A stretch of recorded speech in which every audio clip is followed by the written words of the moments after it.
अस्सलाम वालेकुम dear students. Student आज के लेक्चर में हम कॉन्वोल्यूशन थ्योरम के बारे में पढ़ेंगे और इस थ्योरम की से रिलेटेड एग्जांपल्स करेंगे और इस थ्योरम का हम प्रूव करेंगे। स्टूडेंट्स इससे प्रीवियस लेक्चर में हमने कॉन्वोल्यूशन जो है उसकी डेफिनेशन को पढ़ा और उससे रिलेटेड कुछ प्रॉपर्टीज़ थी उनको डिस्कस किया और कॉन्वोल्यूशन की जो सिंपल एग्जांपल्स थे उनको देखा था।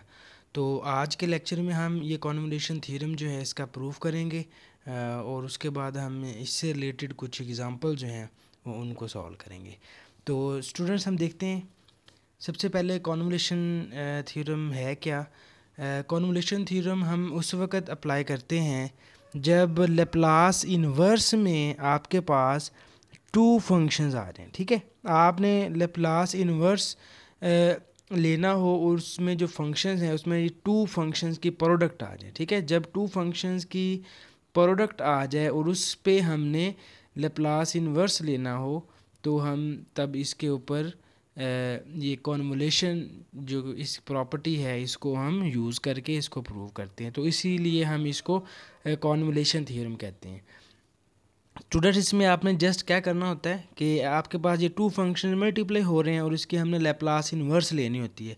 तो आपने सिंपल यही करना है कि पहले फर्स्ट फंक्शन की लैप्लास इन्वर्स लेनी है। अब जैसे Laplace inverse F bar of S क्या हो जाएगी, जैसे ये ऊपर डिफाइन किया भी हुआ Laplace inverse F of S bar, ये हमारे पास एफ ऑफ टी के इक्वल है और Laplace inverse G bar of S जो है ये जी ऑफ टी के इक्वल है।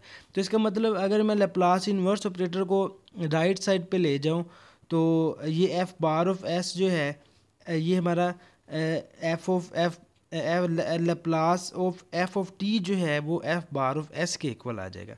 तो स्टूडेंट्स आपने सबसे पहले ये कर लेना है कि जो दो फंक्शंस आपके इधर मल्टीप्लाई हो रहे हैं आपने इन दोनों फंक्शंस की सेपरेट से जो है लैप्लास इन्वर्स फाइंड कर लेनी है। ठीक है, पहले हमने एफ बार ऑफ एस की लैप्लास इन्वर्स फाइंड की, वो हमारे पास एफ ऑफ टी आ गई। फिर हमने जी बार ऑफ एस की लैप्लास इन्वर्स फाइंड करनी है, वो हमारे पास जी ऑफ टी है।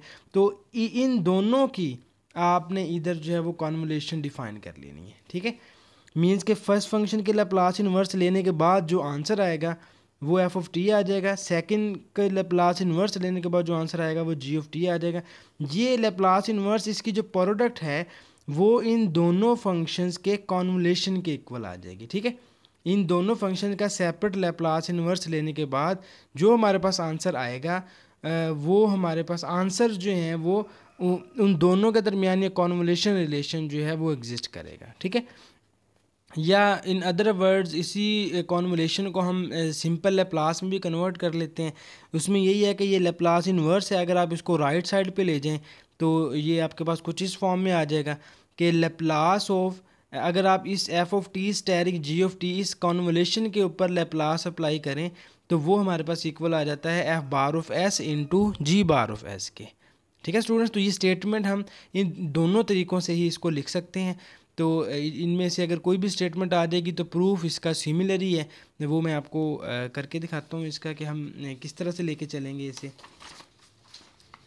तो इसमें सबसे पहले हमने क्या किया, हमने जो डेफिनेशन थी लैप्लास ट्रांसफॉर्म की वो मैंने इधर अप्लाई कर दी। ठीक है, तो ये मैंने लैप्लास वाला ले लिया, इसकी लेफ़्ट हैंड साइड ले ली, Laplace of F of T asterisk G of T इस लेफ़्ट हैंड साइड को लेके अब इसकी जो राइट हैंड साइड है इसकी राइट हैंड साइड हमने ये प्रूव करनी है F bar of S into G bar of S. ठीक है, इसकी लेफ़्ट हैंड साइड ये है और राइट हैंड साइड ये वाला हमारा अब क्लेम है, ये हमने इसका इधर से प्रूव करना है। ठीक है, तो मैंने इसकी लेफ्ट हैंड साइड ली और इस पे लैप्लास की जो है डेफिनेशन अप्लाई कर दी, ये zero to infinity E minus F T F of T asterisk G of T into D T आ गया।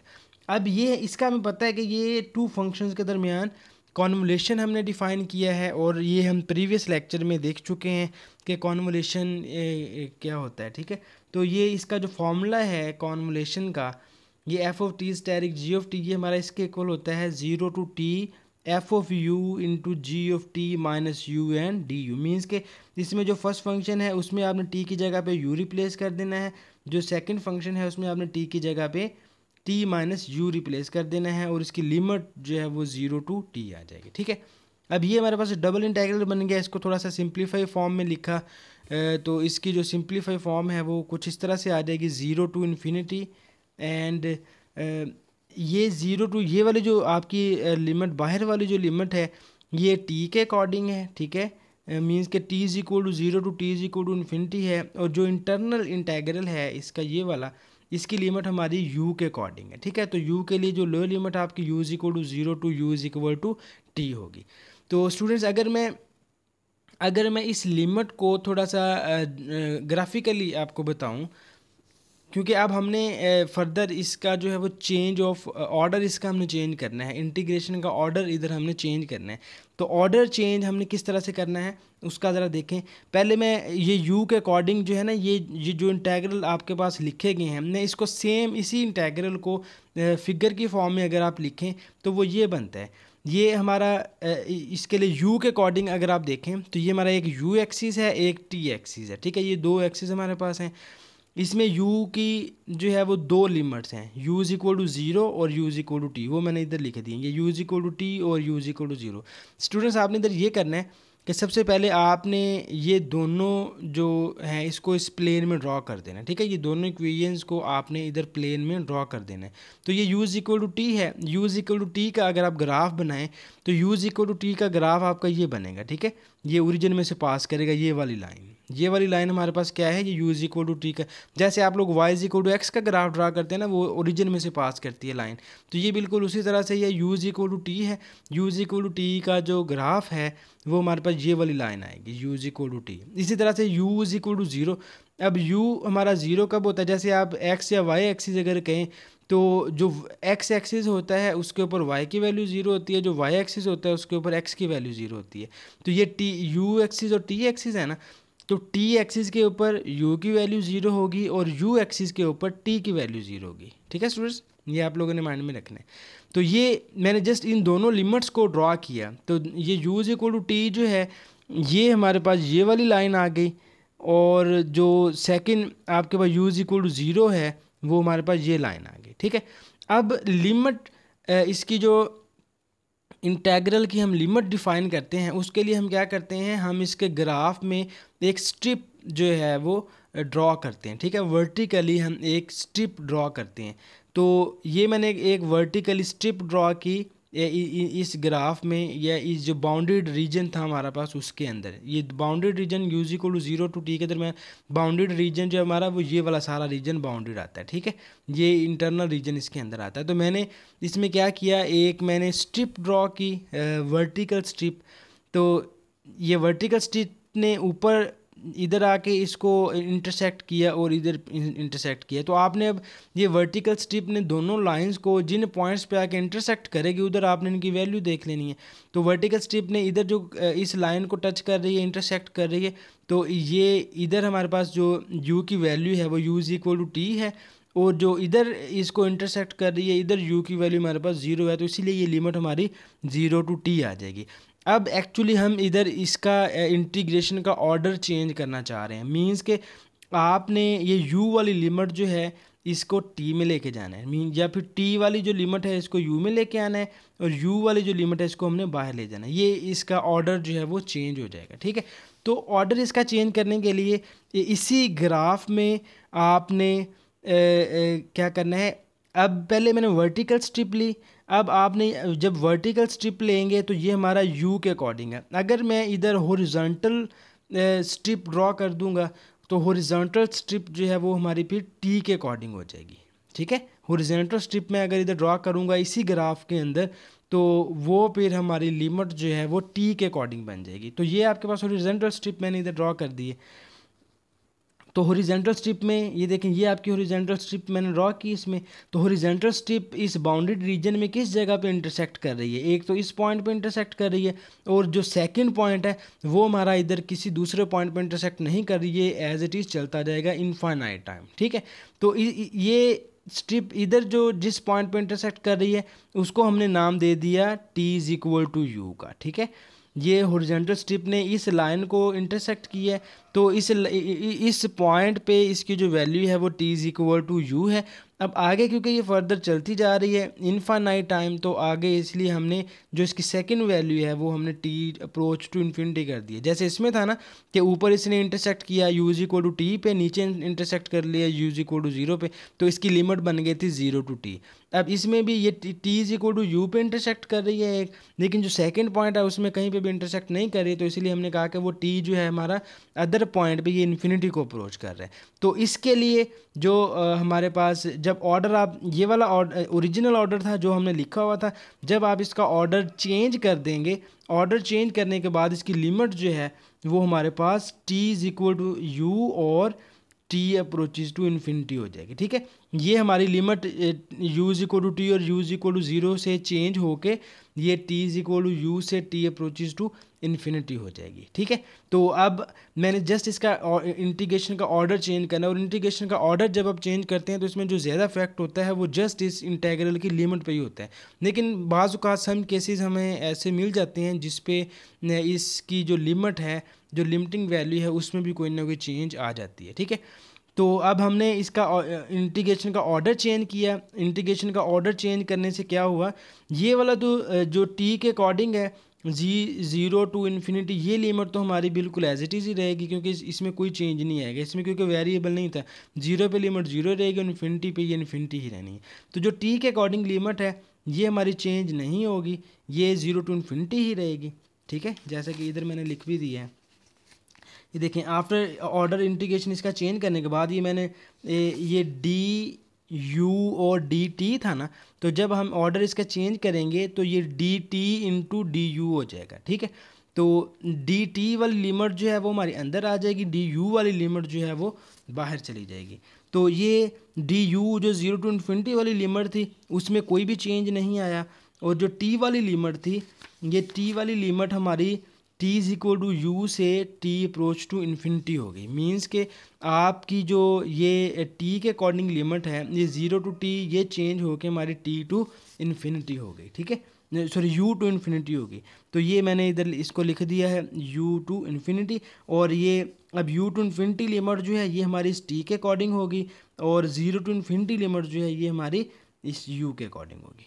ठीक है स्टूडेंट्स, तो अब इसको फर्दर हम देखते हैं। तो इस लिमिट के बाद हम इसको थोड़ा सा सिंप्लीफाई कर लेते हैं। सिंप्लीफिकेशन हम इसकी कुछ इस तरह से करेंगे। ठीक है, तो इसको फर्दर हम थोड़ा सा सिंप्लीफाई करते हैं। तो इसको स्टूडेंट्स हम कुछ इस फॉर्म में लिख सकते हैं 0 to infinity and U to infinity. इधर ये जो ई माइनस एस टी है, इस ई माइनस एस टी को मैं थोड़ा सा सिंप्लीफाई करना चाह रहा हूँ। ठीक है, तो इस ई माइनस एस टी को हम इस तरह से लिख सकते हैं E minus S T and minus S into plus S U minus S U. ठीक है स्टूडेंट्स, मैंने इधर ये किया कि इसकी पावर में प्लस एस यू को ऐड भी कर दिया और सब्ट्रैक्ट भी कर दिया। ठीक है, तो इसके बाद जो आपका बाकी फर्दर वैल्यू है ये हमारी इसी तरह से रह जाएगी, F of U and G of T minus U D T D U. इसके बाद आप इसको देखें तो ये 0 टू इन्फिनिटी। अब इसको थोड़ा सा सिंप्लीफाई कर लें।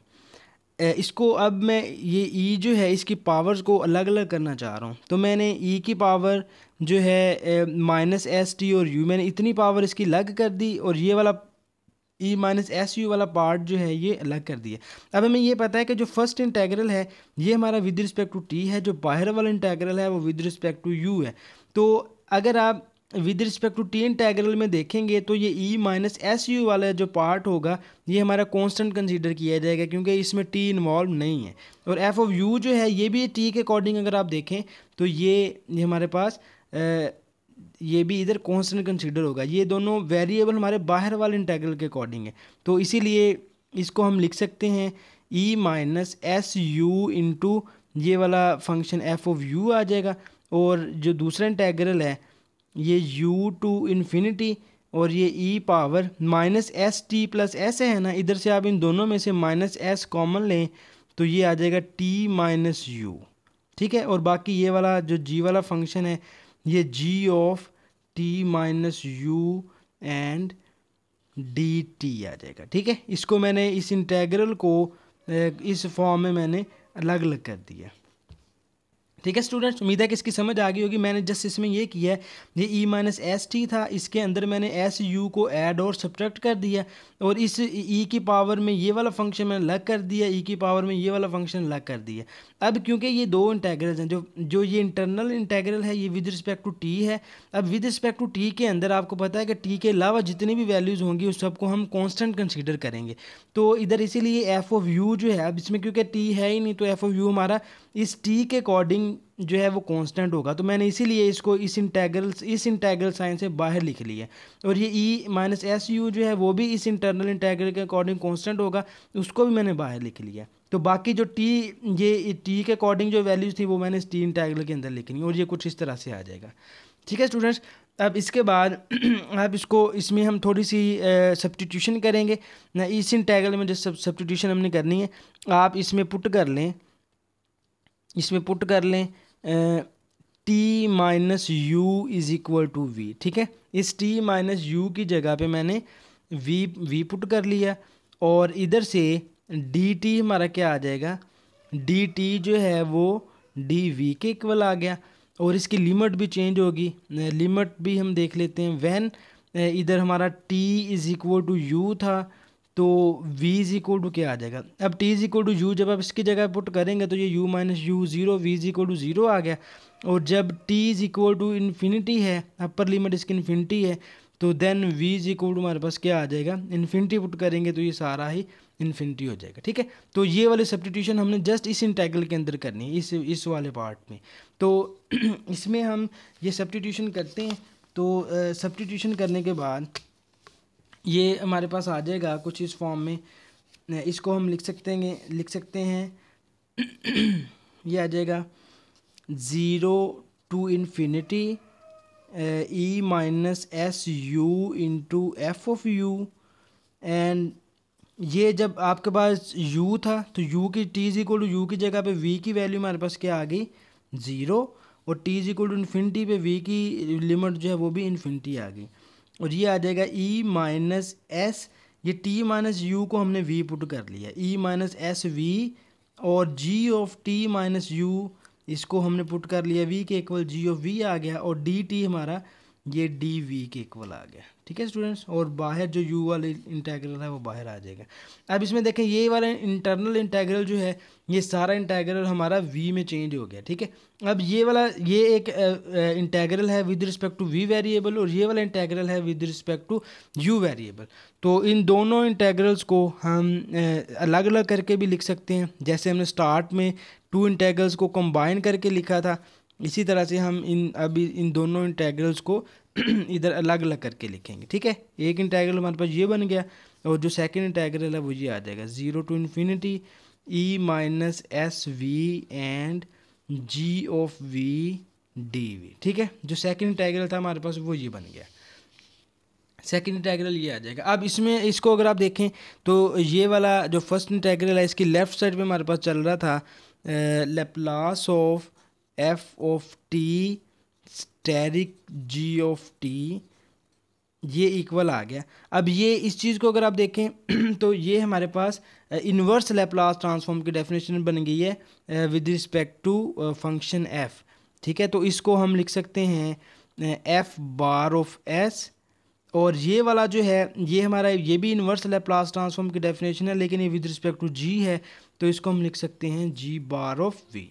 तो ये लेप्लास के अकॉर्डिंग हो गया। इसी तरह से इसी को हम इन्वर्स लेप्लास में अगर चेंज करना है तो ये लेप्लास का साइन जो है वो आप इसकी राइट साइड पे ले जाएंगे, तो ये आ जाएगा F of T asterisk G of T is equal to Laplace inverse of F bar of S into, sorry ये जी बार ऑफ एस आएगा इधर, into G bar of S. ठीक है, क्योंकि इन्वर्स लैप्लास में हम हमेशा जो भी वेरिएबल होता है उसको एस में चेंज कर देते हैं, तो ये F bar of S into G bar of S आ जाएगा। ठीक है स्टूडेंट्स, तो ये हमारा इसका रिक्वायर्ड प्रूफ हो गया।